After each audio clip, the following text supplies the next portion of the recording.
আসসালামু আলাইকুম। এই মুহূর্তে আমি আছি বরিশাল সদরের বিবির পুকুরের পাশে, লেচুশা মাজার শরীফের ঠিক উল্টো পাশে, প্রায় 85 বছরের পুরনো বিখ্যাত দধিঘরের সামনে। এখানে এসেছি তাদের বিখ্যাত কাঁসার বাটিতে দেওয়া দই চিড়া খাওয়ার জন্য।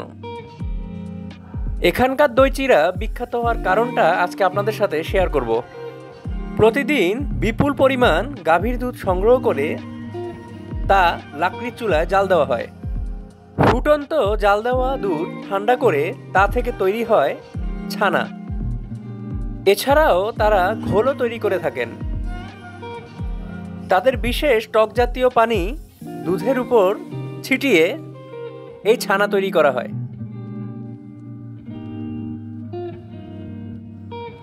তারা তাদের নিজস্ব পদ্ধতিতে এই ছানা, ঘোল এবং মাটির পাত্রে দই বসান।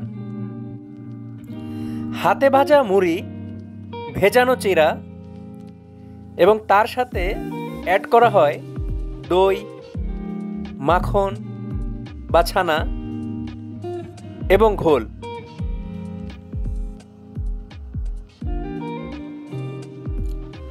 তারপর এটিকে পরিবেশন করা হয় তাদের সেই সুন্দর কাঁসার বাটিতে। এই সব কিছু মিলিয়ে এর স্বাদ সত্যি দুর্দান্ত।